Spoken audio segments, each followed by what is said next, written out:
everybody. It's so lovely to get to speak to you today on Zoom. I wish that I could be marching with you, right, as we're talking about marching towards modernity. But instead, I'm coming at you live from my living room, and I'm so glad to be here with you today.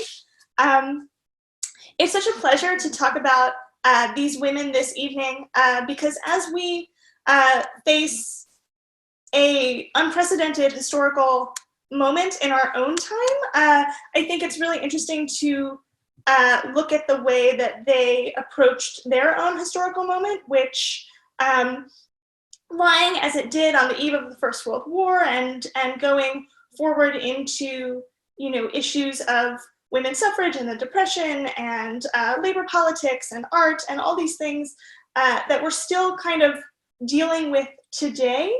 It's really interesting to see how their legacy is more important than ever. I'm so pleased to speak to you. We have both a Q&A section and a chat window, so I'll be pausing periodically as I'm speaking. If there are a couple of questions, you can let me know. You can also save your questions till the end if you would like to. It's harder to interact here on Zoom than it would be, of course, in public because I can't see all of your faces. So I'm going to do the very best I can to answer all your questions as we're going or to answer them at the end. So you will absolutely get those questions answered. Thank you so much again for being here with me. So let's get going. Welcome to Marching Towards Modernity, the art and politics of social change at the turn of the 20th century, right here in Greenwich Village. All right, so this talk, the description that I gave of this talk on the website for GVSHP references this photo. This is a photo of the uprising of 20,000, which was a 1909 garment workers strike. That was the largest women's strike in the country in American history up to that time. 20,000 women walked off their jobs in 2 days. Now, strike headquarters was in Greenwich Village at Cooper Union. The general strike was called November 22nd, 1909 by the 23-year-old Clara Lemlich. And so it was led by and for women. And when I talk about Cooper Union, it's interesting to note that while we consider Cooper Union very much to be part of Greenwich Village today, it would also at that time in 1909 have been considered part of the Lower East Side, because the Lower East Side at that time was considered anything south of 14th Street, east of 3rd Avenue. And I mention that as we get started because a lot of the political change, the social change, the artistic revolution that we're really going to see in Greenwich Village on the eve of the First World War in what will become the Village's lyric period is going to have a lot of ties also to the Lower East Side, because these two parts of our city were not only so close geographically, but really also tied kind of in their aims in a lot of ways. So I mentioned that Cooper Union really had a home both in Greenwich Village and on the Lower East Side. So you can see when we look at Cooper Union here during this Shirtwaist strike that it is overfilled, which is so special because Cooper Union, the Great Hall seats over 900 people, and it was filled to bursting. Women were standing out on the street. I mean, this was an incredibly well-attended meeting of the International Ladies Garment Workers Union, who were leaders of this strike. And among them, Clara Lemlich. Clara Lemlich was an incredible woman. She continued to be a labor organizer well into her late life. And when she was living in the 1960s in California at a elder care facility, she actually organized the workers in that facility. So she really never did stop, which is quite amazing. But this particular strike, right, is led by not only the International Ladies Garment Workers Union, but also members of the Women's Trade Union League, many of whom lived in Greenwich Village. The person whom you see circled here, that is Ida Rauh. Ida Rauh lived on Waverly Place. She was the secretary of the Women's Trade Union League. She also had a law degree from NYU. She earned that in 1902. She was jailed with Margaret Sanger for disseminating information on birth control. And not only is she this fierce advocate of labor reform and of women's rights, but she was also a founding member of the Provincetown Playhouse. Now, the Provincetown Playhouse, which had its first theater at 133 McDougal Street and later moved to 137 McDougal Street, was credited with, quote, fanning into existence American drama. And it was the cradle of what would become modern American playwriting and the off-Broadway theater movement. So Eugene O'Neill's Bounties for Cardiff was first premiered here. Premieres were done by Edna St. Vincent Millay and Floyd Dell and a number of other playwrights. It was also known as the launching pad for Betty Davis. So just an incredible array of artists and writers and actors in this playhouse, but it was also known for including women in all lines of work. So we have Ida Rauh, who we just saw earlier, on stage at the Provincetown Playhouse with Susan Gaspell in Gaspell's play Bernice. Susan Gaspell would go on to win the 1931 Pulitzer Prize for Drama for her play Allison's House. So you can see that these people were no slouches, right? They were truly at the vanguard of American theater, American art. And the reason that I begin with Ida Rauh, and I circle her in this photograph of these women who are marching towards modernity, is because she was really at the crux of not only art, but also politics at the turn of the century in Greenwich Village. And she was really at the fore of all of these progressive movements going on around her. And the reason I circle her out is not because she was in any way unique in Greenwich Village, because she wasn't. She actually was extremely, I don't want to use the word in any way common, but she was very much of a piece of her time, that she was not the only woman in Greenwich Village who was both involved in the arts and the politics of her moment. In fact, there were so many women who were involved in the making of modern American culture, modern American life in Greenwich Village at this time, that it is they who really make possible the artistic fecundity that we understand Greenwich Village in its lyric period and its first bohemian ideal to have been. I think that the fecundity that we see in Greenwich Village at this time would not have been possible without these women, and that's what this lecture is about. Not that they were the only ones involved in the making of art and the making of culture, certainly they were not, but the point that I hope to make as this lecture goes on is that they were in a way an engine of the making of modern culture, and without them, what we saw going on in Greenwich Village before the First World War would not have been possible. So the real question here is, when did America become modern, right? I think that's the sort of momentary question. And did you know that if we're talking about modern art, I can tell you that answer to the day. That answer, is February 17th, 1913. Why? Because that is the opening of the Armory Show, which was originally called the International Exposition of Modern Art. It was the first time in the United States that Picasso, Matisse, Cézanne, Duchamp were shown in this country. It was also the first time that the word avant-garde was used to describe painting or sculpture. So it was a major watershed in American taste, but it was so widely mocked because it seemed to be so unknown and so unknowable. In fact, this is, of course, Marcel Duchamp's Nude Descending a Staircase, which Teddy Roosevelt aptly called the painting of the lunatic fringe, and that the New York Times fantastically called Rude Descending a Staircase, Rush Hour on the Subway. You remember Rush Hour on the Subway?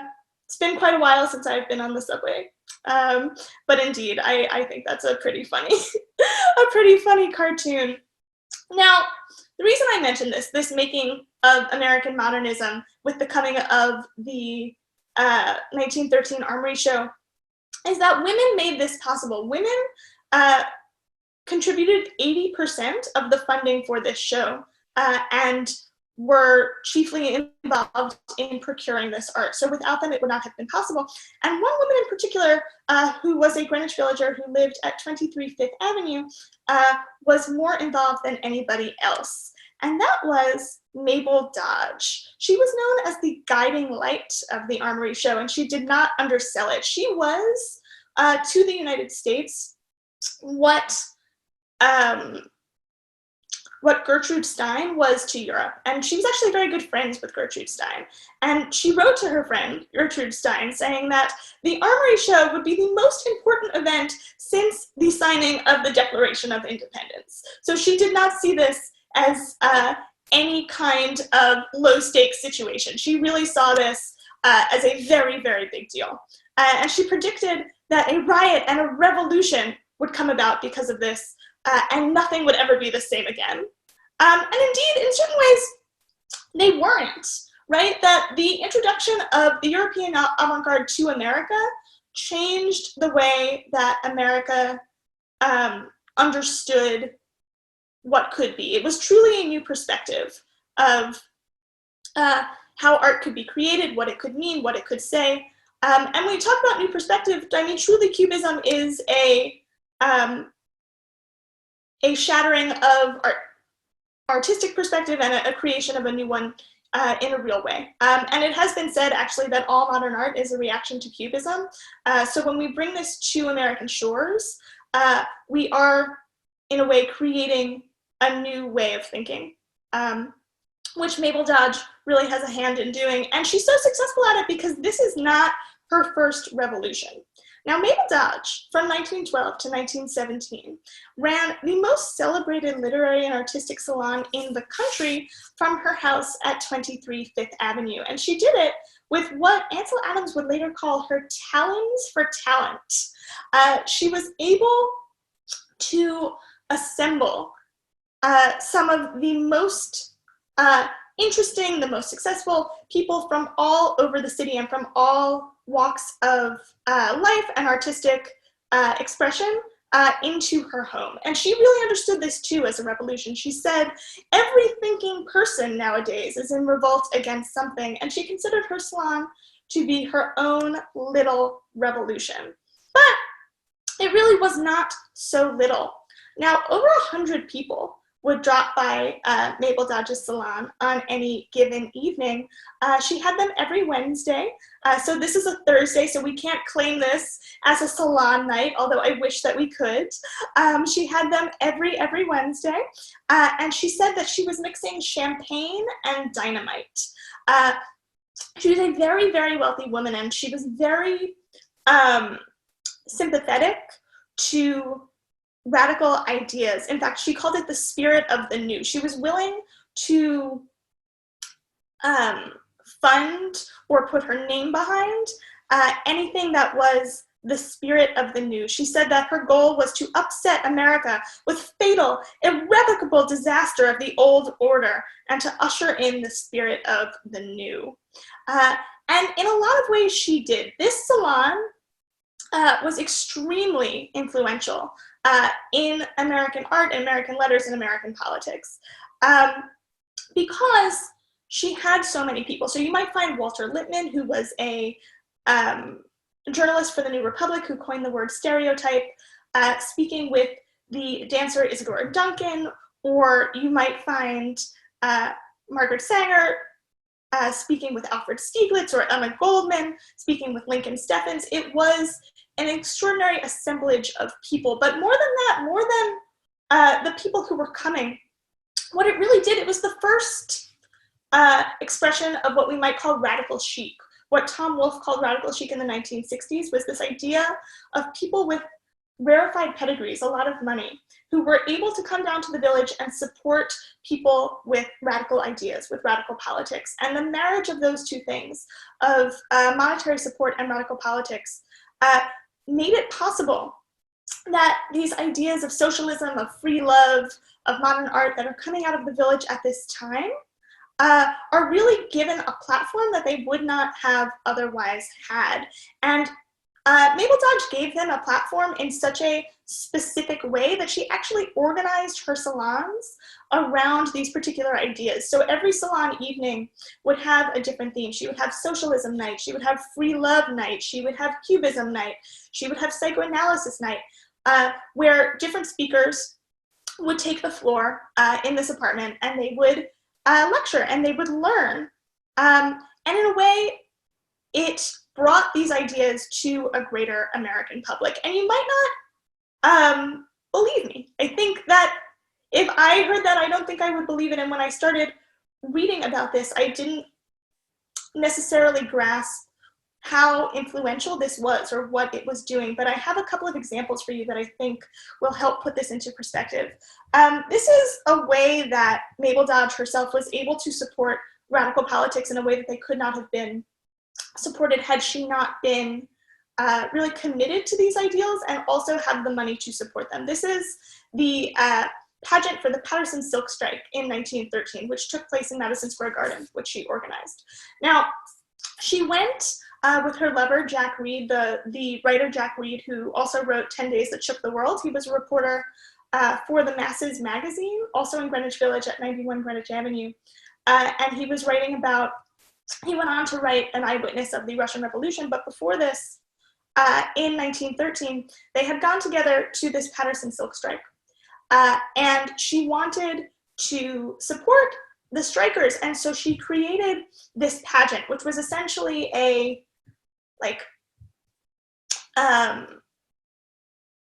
stage show at Madison Square Garden that would sort of reenact the strike with the strikers there themselves. You can see performed by the strikers themselves. And then the strikers were able to speak on the platform at Madison Square Garden. And this gave to striking workers in Paterson, New Jersey, the pulpit that was Midtown Manhattan, right? That they were able to, because of this woman and her ideals, find a place in American consciousness, really at the center of American publishing, at the center of American news broadcast that they never would have had before. And Mabel Dodge herself really was at the center of American publishing and American broadcast. She actually was a syndicated columnist for Hearst newspapers. So she was able to write across the country, and her ideas about these issues, about modern art, about psychoanalysis, about workers' rights, really fanned out from Greenwich Village across the nation because she was syndicated, because she had that talent to write and also that pulpit to write from. And the working people of not only Greenwich Village, but also the Lower East Side understood this in a really interesting way. And they knew that coming to Mabel Dodge's salon would change the conversation for them. In particular, Emma Goldman really understood this, and she would come to Mabel Dodge's salon because she wrote in a magazine called Mother Earth. This is Emma Goldman's magazine. And she knew that if she's writing in Mother Earth, she's only reaching a very limited number of people. But if she comes to Mabel Dodge's salon, well, Mabel Dodge is writing for Hearst, and if she comes to Mabel Dodge's salon, she can be published by Walter Lippmann in the New Republic, because where is he getting these ideas? He's getting them from her. He's getting them from these salons. And where is he publishing them? In the major American opinion journals, right? And so we can see from Mabel Dodge's salon, from 23 Fifth Avenue, from Greenwich Village, that these ideas of free love, of psychoanalysis, of cubism, of feminism are flowing into the American consciousness in a really special way.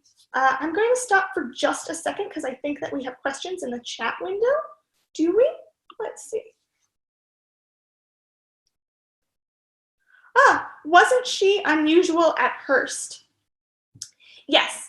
Absolutely. She was absolutely unusual at Hearst, but she was very wealthy and she was very well known. And because um, she had the ear of very wealthy people, Hearst wanted her to write. He started her out, Hearst at that time owned Good Housekeeping, and he started her out in women's journalism, and he wanted her to write first about how to keep a home, which she did. And she created this presence of a sort of like very, I don't know, safe sort of women's place being in the home. And then from that column, she branched out. And so once she had the readership, she started writing about socialism. She started writing about women's rights. She started writing about free love. But she was very, very smart in the way that she did it, which is that she had she grew the audience first, and they could see her talent first, and they sort of trusted her judgment first. And then she was able to bring these new ideas. So it was sort of a sneaky way that she did it, but it was really interesting because in a way she's subverting this idea of this woman at Good Housekeeping, of being this sort of leader of women in a very domestic way into a really political way, which is quite interesting to think about. And this idea of women as leaders, it's interesting that Mabel Dodge holds her salon from 1912 to 1917, which corresponds with the lyric period in Greenwich Village. And you can see, this is my Bohemia picture. When Greenwich Village really stands out as the first Bohemia before the First World War, and is particularly fecund in terms of art and politics that we have been talking about. And why is it called the lyric period? Well, we actually owe that to a woman too. It's called the lyric period because it's named after Edna St. Vincent Millay. Edna St. Vincent Millay in 1912, when our lyric period starts, published a poem called Renaissance in a poetry journal called The Lyric Year. And it's a blank verse poem, and it's considered, it's a lyric poem. That's why it's in the lyric year. Hi. It's considered one of the finest modern lyrics in American poetry. It's also my personal favorite poem. There's a stanza in it that I think is exceptionally beautiful. It's the beginning of the last stanza. And she says, "The world stands out on either side, no wider than the heart is wide. Above the world is stretched the sky, no higher than the soul is high." Which I think is exceptionally beautiful and has been giving me a lot of solace in these sort of shut-in days, because it makes me remember that even though our worlds, or at least my world, is circumscribed these days, mostly to my apartment and a couple of blocks around my neighborhood, that the world is as large as my heart is open. And that's something that I think about a lot in these days. So I'm certainly grateful for Edna St. Vincent Millay. And Greenwich Village was grateful for her too. So this being the lyric year and the lyric period, and also the lyric period, when we talk about Greenwich Village on the eve of the First World War, our understanding of this place and this period of time comes from the work of another woman. This is Jessie Tarbox Beals.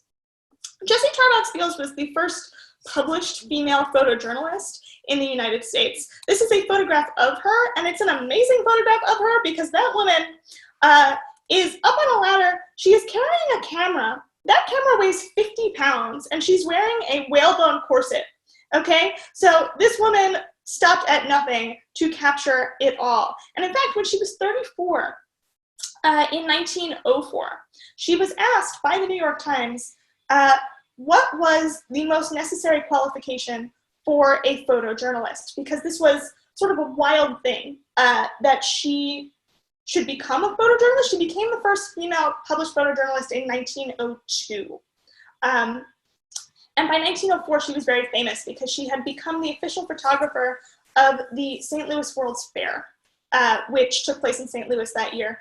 And initially, she had not been allowed into the fair because she was late, but she walked in anyway, not to be outdone. And she's making photos around the fair, and who does she see but Teddy Roosevelt? And she follows him around the fair until he gets so annoyed that he finally says, basically, you stop. if you stop following me around, I promise I will invite you to the Rough Riders reunion in San Antonio next year in 1905, and you can come and you can photograph it. And finally, she says, okay. But her photographs were so good that she became official photographer of the fair, which is pretty amazing because initially she was not allowed in. Now, as I said, she's asked in 1904, what is the most necessary qualification for a female photojournalist, or for a photojournalist in general? And she says, the ability to hustle, okay? Health and strength, a good news instinct, and a fair photographic outfit. So you can see from this photo that that woman knew how to hustle. All right, so by 1911, she's in New York City, and she turns her lens to urban and social issues in New York City at that time. So you see her photographing the Lower East Side on the order of Jacob Riis and things like that. You know, and she's also photographing, this is a suffrage parade. She's also photographing the women's issues of her time. And she told the New York Times in 1913, I am photographing tenement house conditions now for the purpose of reform, tuberculosis prevention work, making records for the safety and prevention of cruelty to animals, for the safety and prevention of cruelty to children, and the health board, work that I could not have done a year ago, but that I grew up to. So I mentioned that she's doing all this social work, but by the lyric period, so by the middle of it really, by about 1914, she ends up in Greenwich Village. And her photographs of Greenwich Village, I'll go more slowly because they are incredible, are extremely intimate portraits of the people and the places that we think of when we think of Greenwich Village at this time. So you're going to see the Samovar, where Eugene O'Neill wrote his plays. You're going to see Grace Godwin's garret, which was very, very famous for its spaghetti dinners. You're going to see Polly's Restaurant, which we're going to talk more about later. This is the Greenwich Village bookshop. I'll go very slowly because they're amazing. She also wrote annotations over them about the people whom she knew. She has a photo of Adele Kennedy called The Only Guide to Greenwich Village, she says about Adele. So you can see she's really photographing her friends and people that she knows. And the pictures that she gives us are the ones that we think of when we think of Greenwich Village at this time. This is the Rendezvous at 158 West 10th Street. That's the Pepper Pot on West 4th Street. That's Grace Godwin's garret. You know, what we're seeing is extraordinary, and these are all hers. They're all from her. They're all from her camera. That's the Samovar. And so this is a really wonderful one. This is at Polly's Restaurant. We're going to talk more about Polly later because Polly was an extremely influential figure in Greenwich Village as well. But I will read you this poem that Jessie Tarbox Fields writes over this photograph. You can read it yourselves too. It's obviously on the screen. But when life is very strenuous and spirits are weighed down, you'd better go to Polly's in little Greenwich town. For there the clans are gathered, and there you'll find them all. The writers and the artists ranged against the wall. Miss Polly takes the money, and Mike says he just can't wait any faster on the folks in Polly's restaurant.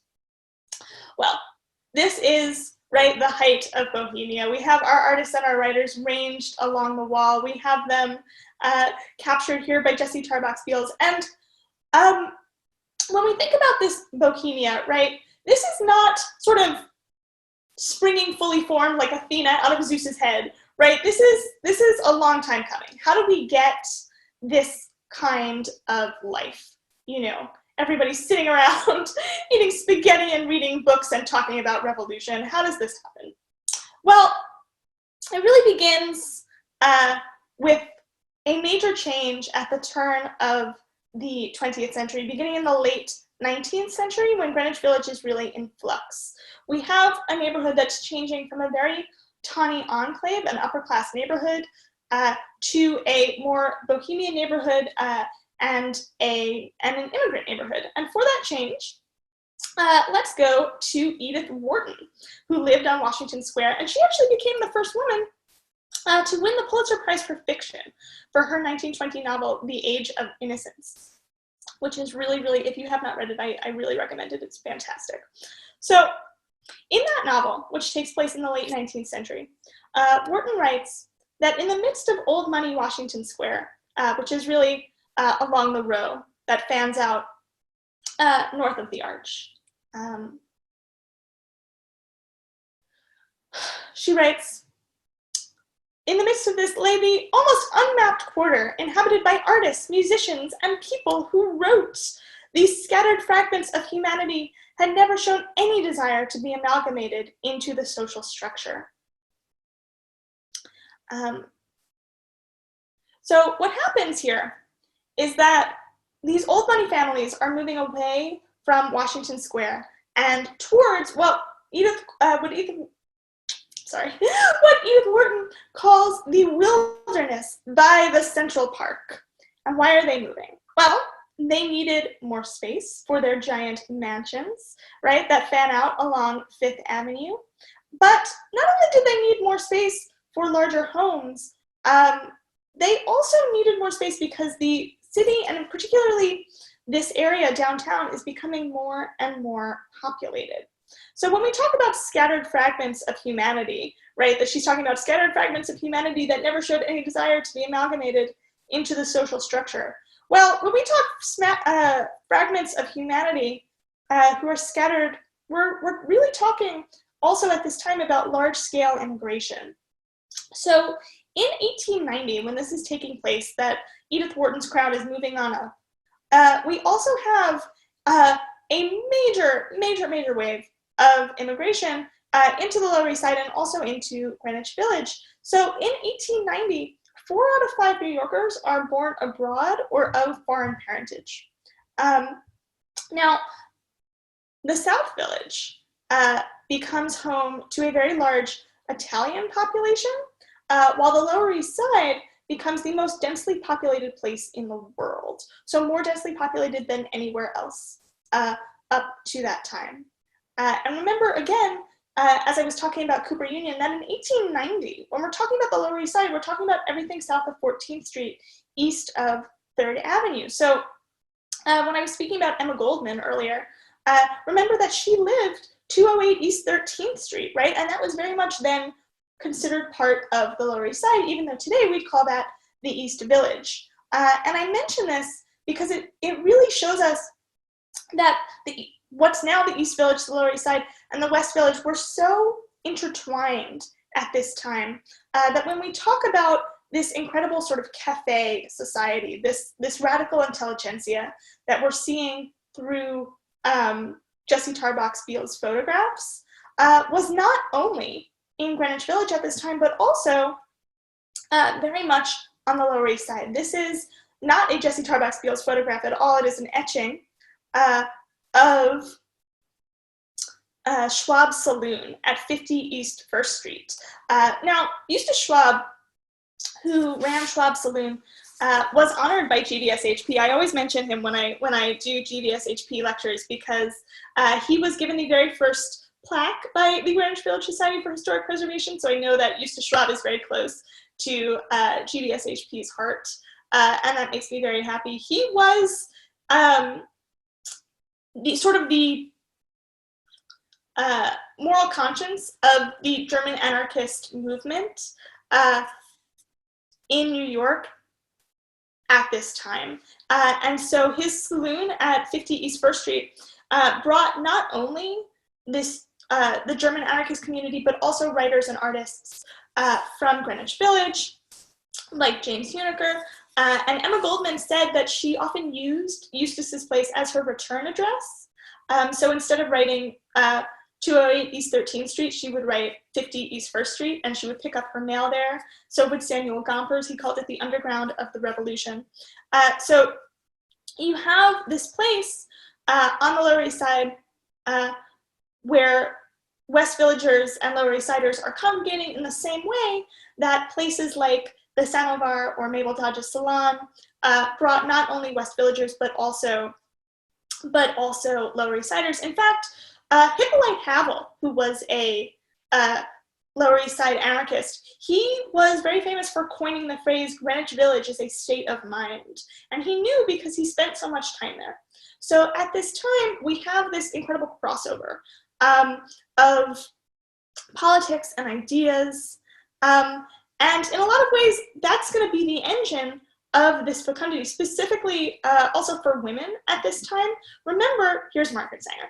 Remember that Margaret Sanger, who lived in the West Village, who came to the West Village around 1910, and was very much involved in this sort of intelligentsia, all these photos that Jessie Tarbox Beals is taking of the Liberal Club, which we're going to talk about, of heterodoxy, which we're going to talk about, she's very much involved in. But where does she get her understanding of the need for birth control? Where does she get her understanding of what will become Planned Parenthood? She actually gets it working on the Lower East Side as a nurse alongside Emma Goldman. So this idea of these two places being very much intertwined is really part and parcel of what is driving this sort of march toward a new way of thinking, a new way of living, which you might think of as modern life and the modern world. Now, Margaret Sanger is a really interesting character for us here because she represents somebody who's involved not only in politics, but also in the arts and in birth control in a way that echoes what I was saying about Ida Rauh and a lot of the women here in Greenwich Village. She is not only the foremost birth control advocate in American history, of course, founding the very first birth control clinic in Brownsville, Brooklyn in 1916, and so on. But also, she joined the New York Socialist Party because birth control was very much a labor issue. And she really learns this in the tenements of the Lower East Side, that women could not achieve economic equality or self-sufficiency unless they could choose when or if they were going to have children and plan for whether or not that would occur. And the point here is that labor history, as well as art history, is women's history. And in fact, women are at the vanguard of the labor movement, not only because they themselves were workers, but this idea of art that we see sort of embedded in the politics in Greenwich Village at this time, this idea of being both an artist and an organizer, is in a lot of ways a feminist reading of labor politics. And what do I mean by that? Well, here's Emma Goldman, right? And Emma Goldman defined anarchy as a beautiful ideal, which stood for release from convention and prejudice. She believed that anarchy helped people access beautiful and radiant things, and that things like art and music and theater were not luxuries, and without them, life would be unbearable, and for that reason, they were necessities. And in fact, she would lecture about the social significance of modern drama. It was said that people would come from around the city, would walk blocks and blocks and blocks to hear her lecturing about George Bernard Shaw, because she had such a passion for his work and for arts and letters, because she saw arts and letters and drama and beauty and flowers and so on as deeply a part of what labor politics and what labor reform could give to people, that it wasn't just living to work, but working so that you could live. And what would it mean to live? What would it mean to live a better life? And when it comes to prioritizing sort of joy as this political platform, as this better life, I would argue that that's actually a feminist ideal or a feminist platform, at least at this time, within the labor movement. Emma Goldman, for her part, is often quoted as saying, "If I can't dance to it, it's not my revolution." Now, that's apocryphal, but she actually did say something along those lines, and she was reprimanded for dancing by men within the labor movement, men within the anarchist movement. She was starting an anarchist fundraiser, and she was told by those men that it would be inappropriate for her to dance at this fundraiser, even though the fundraiser involved dancing. And they said, "You're an organizer, you can't dance, that's ridiculous." And so while she's quoted in response as saying, "If I can't dance to it, it's not my revolution," What she actually said was, "I do not believe that a cause which stood for a beautiful ideal, for anarchism, for release and freedom from convention and prejudice, should demand denial of life and joy. I insisted that our cause could not expect me to become a nun, and that the movement should not be turned into a cloister." And so what does she do instead? This. She holds an anarchist dance party at Webster Hall. This is 1910. This is a photo by Jessie Tarbox Beals. I love this. Who wouldn't want to go to that party? Right? It's just fantastic. Can you see yourself in that conga line? I hope you can. So this passion for joy, right, which women really have, she's not the only one. She's not the only one. We have also the great Rose Schneiderman, also a leader of the Women's Trade Union League. She coins the idea of bread and roses in 1912. She said, "What the woman who labors wants is the right to live, not simply exist. The right to live as rich women have the right to live. The sun and music and art. You have nothing that the humblest worker has not the right to have also. The worker must have bread, but she also must have roses." And so this idea of equality as an equality of beauty is something that's really coming out of women within the labor movement. This is Crystal Eastman, also a West Villager. We're going to hear even more about her later. She wrote in 1920, "Women will never be great until they achieve a certain emotional freedom, a strong, healthy egotism, and some unpersonal sources of joy. That is this inner sense that we cannot make women free by changing her economic status. What we can do, however, is create conditions of outward freedom, which a free woman's soul can be born and grow.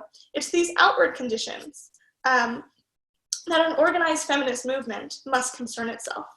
So this idea of labor politics and the feminist movement together being a movement for the equality of the soul and for the equality of beauty is something that these women are really advocating for, that a changed social world, a changed economic world can result in a more beautiful world in a really sort of manifest way, not in a utopian way of like, it will be so beautiful, but truly in terms of art and beauty, which is why we see the organizations that women start to found in Greenwich Village are arts organizations. And they really come out of this idea of labor politics, which is why so many of the women who are involved in creating them are part of the labor movement. So this brings us back to Polly's Restaurant, right? Now, Polly's Restaurant, 137 McDougal Street, was run by Polly Holliday, who was herself an anarchist.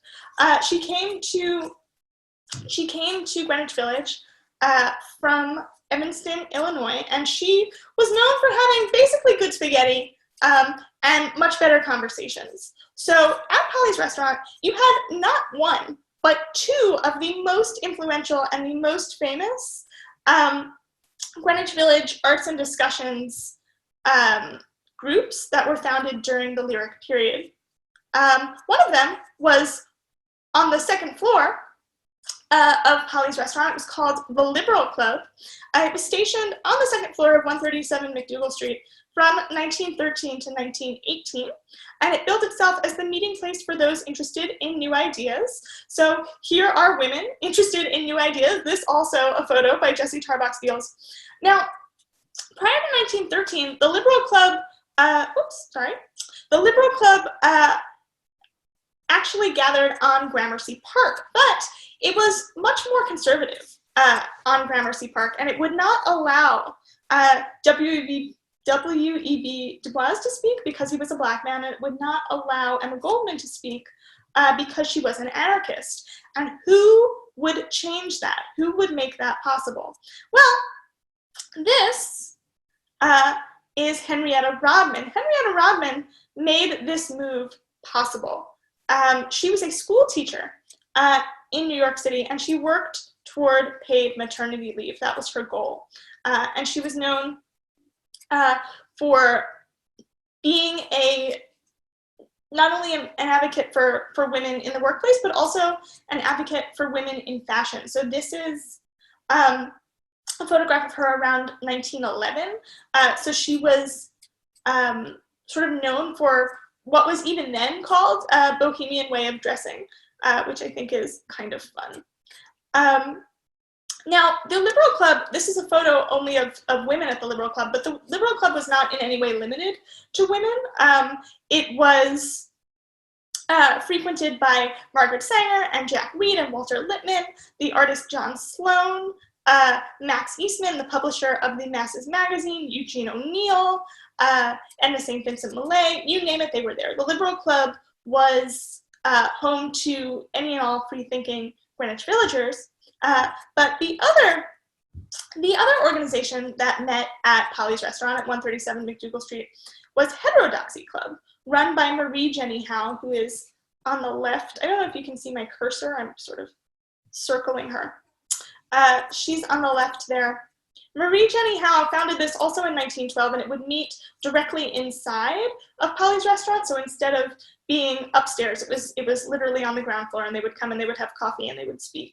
And the Heterodoxy Club was known as a venue for unorthodox women, and they were heterodox in the sense that they questioned orthodoxy. They were about 25 members strong, and Marie Jenny Howe said that the point of heterodoxy was that group members could simply be ourselves, not just our little female selves, but our whole big human selves.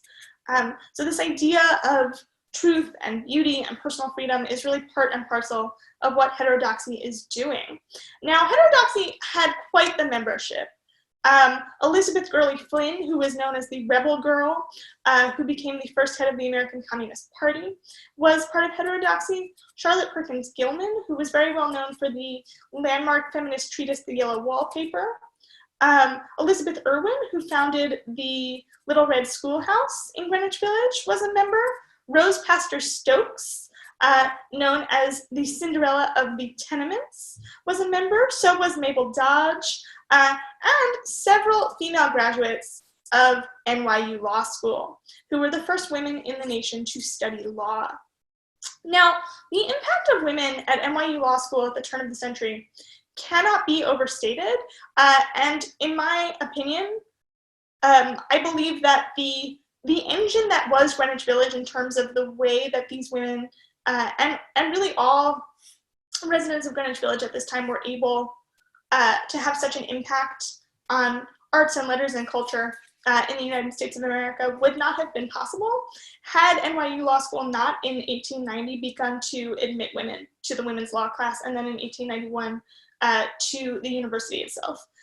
Because the degree to which those women began to churn popular discourse was truly unprecedented. So I'm going to tell you about some of these women. This, if you are wondering what this building is, this is the original NYU University building, which was torn down in 1894 on Washington Square South. It's quite beautiful there. Actually, if you, right next to Bach's Library, when you're walking along Washington Square South, you can actually, they kept one of the like gargoyles from this building, so you can still see a little remnant of it, which is kind of fun. But to the women of NYU Law School. So what's really interesting about, I also show this picture of the university building because it's so beautiful. It's like a castle, but it also shows us the change that we're seeing in this neighborhood, right? We go from building our castles on Washington Square, right? The Washington Square of Henry James and Edith Wharton and so on and so forth, to building our castles much further uptown and this becoming a different kind of neighborhood. But in 1890, we're really on the cusp, right? So something like this is still standing. And which is why we begin with a socialite when we talk about NYU Law School. And that socialite is Fanny Weber. And she had a friend named Emily Keppen who had gotten a law degree from the University of Zurich. And the two of them realized, okay, we have this very, very wealthy set of New Yorkers living on Washington Square, but then to the south, we have an immigrant community that's taking shape. And so why don't we start a legal dispensary for women who wouldn't otherwise have access to this information because perhaps they couldn't afford it, or they were working and they didn't have, the time or the resources to find this information out. And it was so well attended. It was, in fact, so oversubscribed that they just could not handle the demand for women who were looking for legal advice. And women looking for legal advice at this time, what I mean is they were chiefly looking for ways to become more equal, in the sense that women at this time could not open bank accounts without their husband's permission. If they married a person of a different nationality, they would automatically lose their American passports and take the nationalities of their husbands. If they had children, those children were automatically the property of their husbands. If they had any kind of wealth, any kind of money, that money upon marriage would be the property of their husbands. I think it's important to talk about this because it's hard to understand the degree to which women were disenfranchised by the law at this time. And so it is so well attended, this women's legal dispensary, that Fanny Weber turns to NYU and she says, look at all these women who are looking for legal information. Why don't we start a women's law class? And NYU, to its absolute credit, says, okay. And this was a really big deal in 1890 because, just to put this in perspective, Harvard Law School did not admit women until 1950. And Columbia not until 1943. The dean of Columbia Law School said, over my dead body will women study law. And he died, and over his dead body, women walked into Columbia Law School, which is, I don't know, morbidly funny, I suppose.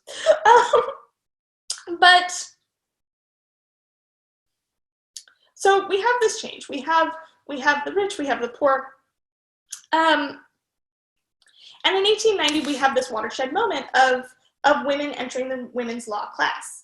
Now, the women's law class was not degree granting. It was a certificate program. And the first valedictorian of that program was Cornelia K. Hood, who lived on Montague Street in Brooklyn. And she gave a valedictory address called Why I Study Law. And she said, the laws of the land do not protect the natural rights of women sufficiently, nor do they seek to place her on a mental or moral equivalent with man. Women must bring about this elevation, which they sorely need. To do this, they must organize, and legal advisors among themselves will be indispensable. And so you can see that she's doing this not only for herself, but also for other women. And the contributions of early NYU alumni, women graduates, were just extraordinary, because after the first year of the women's law class, NYU is so impressed by the women who are undertaking this study that they vote unanimously to allow women to matriculate at the law school itself. So the first group of women graduate in 1893. A member of that first class is Kate Hogan. She originated the slogan, equal pay for equal work. This is a pay slip from the New York City Department of Education, showing the way that women's wages changed. She realized in 1906 that women were earning $600 annually as teachers, while men were earning $900 for the exact same work. So she invents this rallying cry of equal pay for equal work. And by 1911, her movement is 15,000 women teachers strong, and Mayor Gaynor signs a bill in New York City requiring equal pay for male and female teachers. So she was incredibly successful. We have another graduate. This is Jessie Ashley. In 1902, she was a founder of the National Birth Control League. She was an organizer for the IWW. She was the national treasurer for the National American Women's Suffrage Association. This is Mabel Dodge. She was the first women's prison commissioner in 1912, and she undertook undercover investigations of prisons. She was also a delegate to the Women's Peace Conference and a traveling correspondent for the New York Tribune in Russia during the Bolshevik Revolution. She would later go on to get a PhD in international relations at the University of Geneva in 1934. So, I mean, this is a woman who went around the world touting her ideals and never stopped. We've also talked about Ida Rose. She began our lecture. She was a graduate in the year 1902. In 1904, you had Bertha Rambaud, who was the first woman in New York to run for a municipal court judgeship in 1919. The editorial board of the New York Times wrote, "Miss Rambaud is so eminently qualified for office that if she is not elected, the people of the first district will be the losers." She maintained a practice in Manhattan until 1945, and she was a justice of the peace on Long Island until 1946. So her practice went on for decades. This is Crystal Eastman. I mentioned a quote from her a little while back. She is one of my favorite people of all times. She is extraordinary. She was the first female commissioner in New York State. She was appointed to the Unemployment Commission in 1909. Her report for that commission, called Work Accidents and the Law, led to the very first workers' compensation legislation in the United States in 1910. She was also a co-founder of the ACLU with Roger Baldwin. She was a member of the Women's Peace Party. She helped create the Congressional Union for Women's Suffrage. She also founded The Liberator, which was a journal of revolutionary progress and arts and letters. So this idea of politics and art going hand in hand. She was also one of the original writers of the original Equal Rights Amendment. I can hear cheering out my window. Can you hear cheering out of yours? If you pause, if you are not listening anymore because you're cheering, I don't feel bad about that. I am glad for you to be cheering. Inez Milholland was a graduate of NYU Law in 1912. She's the last one I'm going to tell you about. And we're almost done with our lecture, I promise. She became the Joan of Arc of the women's suffrage movement. This is her leading the 1913 suffrage parade in Washington, D.C. She was born in Brooklyn and she lived, of course, in Greenwich Village. But she becomes this icon of the women's suffrage movement because she understood this idea of politics and beauty going hand in hand, and she's able to make this really extraordinary image for herself. I think of this kind of as the very first Instagram famous woman that we're talking about.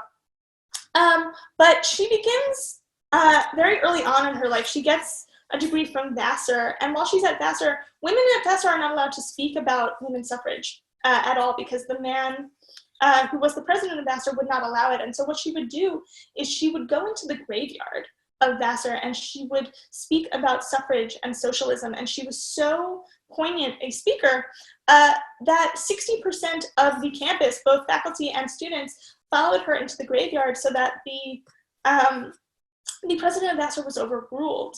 And Vassar Votes for Women was triumphant. So she graduates, she goes to NYU Law School, she graduates in 1912, she becomes a labor lawyer, and she will actually defend on the stand Elizabeth Gurley Flynn, who I mentioned as the rebel girl for her work with Sacco and Vanzetti. She had created a Sacco and Vanzetti defense committee, which worked out as well for her as it did for Sacco and Vanzetti, which is to say that it did not. And Inez Milholland defended her.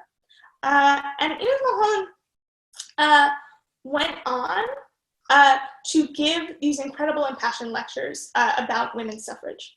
Now, her rallying cry, when she's on this horse, and then later she says, "Mr. Wilson, how long will women wait for liberty?" And it is her rallying cry because this particular march takes place the day before the inauguration of Woodrow Wilson. And Woodrow Wilson is such a great villain in the sense that he used to shake whenever he heard women speak in public.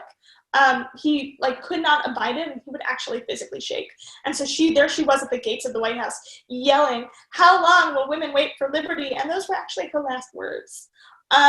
She, in 1916, is undertaking a lecture tour for the National Women's Party. And she is so overcome with exhaustion that she will give a lecture in Los Angeles, and she'll end it that way with that rallying cry, and she'll collapse on stage and she's brought to the hospital, and she does not live. In fact, she dies at 30. And so she becomes in death this martyr and this icon. But in true sort of Greenwich Village happenstance, her husband is mourning her death, so on and so forth, and he begins to move on. And who does he move on to? He moves on to Edna St. Vincent Millay, because, you know, this was such an incredible assemblage of people in Greenwich Village that kind of thing was possible. And so I've been talking now a lot about the graduates of NYU Law School, but I also want to say that there were other institutions in Greenwich Village that make this kind of thing possible. And one of them is Cooper Union, where we also started, which when it was founded in 1859, it was founded by Peter Cooper as the People's Institute, as a place open to, quote, whatsoever things are true. And anybody who wanted to speak could speak here. Peter Cooper, of course, asked Abraham Lincoln to speak here, and Lincoln credited his election of 1960 with his speech at Cooper Union. He asked Frederick Douglass to speak here. He asked Chief Red Cloud, who was a Native American chief, to speak here. He was very much sympathetic to the women's movement. Susan B. Anthony and Elizabeth Cady Stanton would speak here. Emma Goldman very famously got on stage and hit a fellow anarchist with a horsewhip here at Cooper Union. So it was really open to women in an incredible kind of way. And this is, I think, one of my favorite broadsides ever. This happened at Cooper Union in 1914. What is feminism? Come and find out. The first feminist mass meeting, Tuesday evening, February 17th, 1914, which I think is really quite amazing. Do you remember when I told you what is the date of modernism in America? Right, the dawn of modernism, and the Armory show is February 17th, 1913. So a year to the day. What is feminism? Right, and we have so many of the women whom we were speaking about earlier are speaking. I see Crystal Eastman. I see Charlotte Perkins Gilman. I see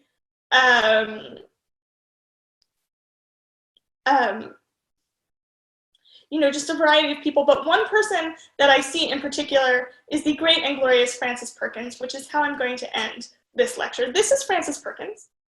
Frances Perkins came to Greenwich Village in 1909.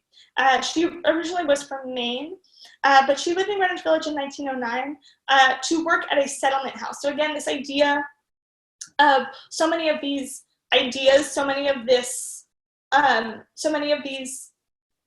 ideals and these art forms are coming out of this confluence between Greenwich Village and the Lower East Side. The settlement movement being a movement at part of the progressive era and the turn of the century of largely college-educated upper-class women beginning to live in more working-class areas to provide community space and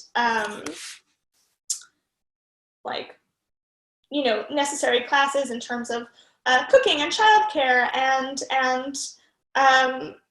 in many cases English language instruction and things like that. So that's what Frances Perkins comes to do. And Frances Perkins goes on from Greenwich Village to be, I would say, perhaps the most influential, when we talk about the making of modern America, her role in the creation of the New Deal, she was the principal architect of the New Deal, to me, to my understanding, is perhaps the greatest distillation of what it means to create the modern world. So, who is this incredible, incredible woman? So, as I said, she is the principal architect of the New Deal. She was the first female cabinet secretary in American history. She was the longest-serving labor secretary, also in American history. She served the entirety of Franklin Roosevelt's presidency from 1933 to 1945. She, coming as she did out of the labor movement, she was able to bring labor into the New Deal. Life magazine, when it assessed the New Deal at the end of the Roosevelt presidency in 1945, it did say you know, it's known as the Roosevelt New Deal, but it should be known as the Perkins New Deal because it was she who created it. She instituted the Civilian Conservation Corps and the WPA. She established unemployment benefits. She established minimum wage. She established overtime pay. These were things that were unheard of in the United States before she made them possible. She standardized the 40-hour work week. She was living in Greenwich Village not only as part of the settlement movement, but also to get a degree in political science from Columbia in 1910. And she remains in New York after that, and she remains in New York for the Triangle Shirtwaist Factory fire, which took place March 25th, 1911. And she said that was the day that the New Deal began. She called it the fire that lit the nation. And in response to it, she became executive secretary of the Committee of Safety in New York, and she was recommended by Teddy Roosevelt, who had seen her work in the National Consumers League. And so she would also be appointed a commissioner on industrial reform for the state of New York.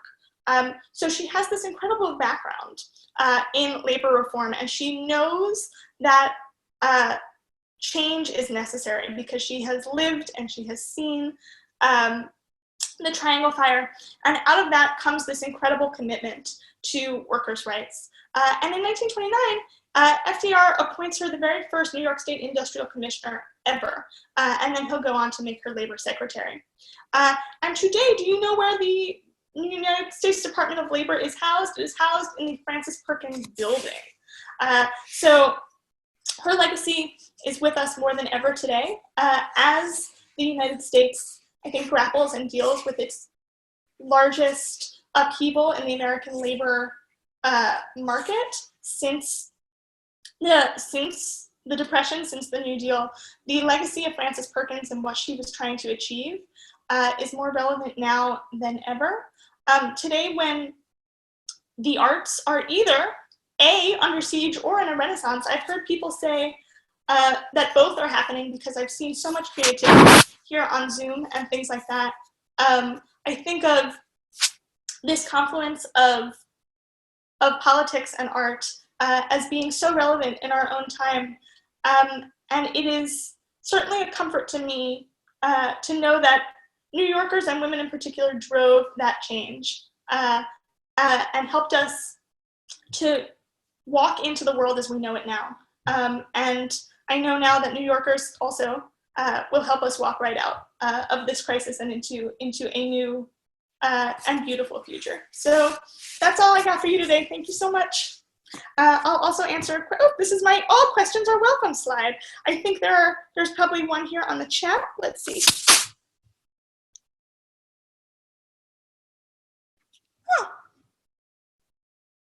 Yes, thank you so much. Another Lucie, at the time of the Triangle Fire, Perkins was having tea with a friend on Washington Square and heard the fire engines coming. She ran downstairs and saw the garment workers jumping from their windows to their deaths. This made a deep impression on her and fuels her determination to overhaul labor laws.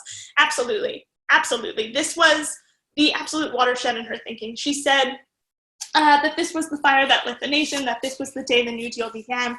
I think that anybody who witnessed something like that, who saw 146 women falling to their death in that way, silhouetted against the flame. I mean, it was just so horrific. Interestingly, I have also read that fire also changed racial and ethnic makeup in New York City because of the way that the fire department and the police department had to be involved with that. I saw a quote, very interestingly enough, at the Kiel Labor Archives, which are physically they're up at Cornell, but they're also online. And one of the police commissioners in New York at that time said that the experience of the Irish cops lifting the Italian and Jewish girls off the sidewalk changed ethnic politics forever, that there could not be this sense of separateness, that we were all in this together because of that fire. Do I have more information on Ida Rauh? I haven't found much other than Max Eastman's comments about her as his ex-wife. Ida Rauh, you can find more of her was a graduate of NYU Law, and so if you go to Bop's library, you can actually find a lot more information about her, which is really cool. She also was very much involved with Mabel Dodge and the creation of Mabel Dodge's salons. The Mabel Dodge papers are sort of all over the place. A lot of them are at Harvard. Some of in what is now known as the Radcliffe Institute for Women's Studies. And so you can find a lot of them there. More of her papers are where? She lived in Taos, New Mexico for a long time, and so you can find that correspondence there. The Mabel Dodge house, weirdly enough, in Taos, New Mexico, when she moved later in life, was later bought by Dennis Hopper because he passed by it while they were filming Easy Rider, and he was like, "That's such a cool house, I want to buy it." So, and now it's in the care of a foundation. You can also find more information about Ida Rauh online at the Margaret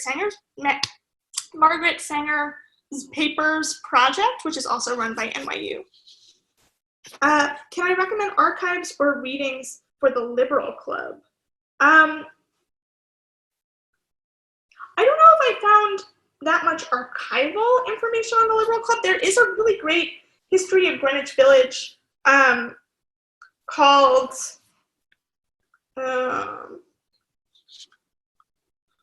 Republic of Dreams, which talks a lot about the Liberal Club, and so that's not archival reading, but it is, in terms of this lyric period, you will get a really clear understanding of the Liberal Club from Republic of Dreams, which I really do recommend. Yeah. Can I answer any other questions? It has been more than a pleasure. Thank you, American Moderns. Yes, if anybody else has readings they'd like to recommend to the group, you're more than welcome to do so.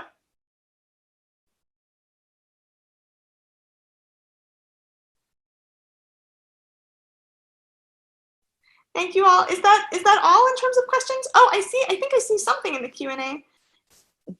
It's just nice feedback. Oh, thank you.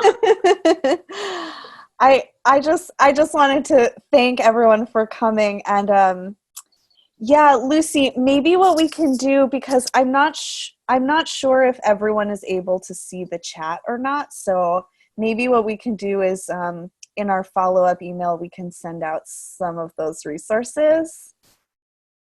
Great. Yeah, that's what I thought. Thanks, other Lucie, for clarifying. Yeah, so we can collect the things that are in the chat and maybe some ideas that you have, and we can email them out to folks. Oh, perfect. That's so nice. Yeah, thank you so much. Thank you so much. This was a pleasure. Hope to see you all again via Zoom, and by see you I mean, I don't know. There. Know you are there in the ether. And hopefully sometime in the future we will be all back together in person again. Yes, I can't wait. When I'm talking about marching, I can't wait to march with you. I promise. I promise that we will march down Fifth Avenue together one day. I can't wait. Okay, have a good night. I'm going to close this down now. Bye. Bye.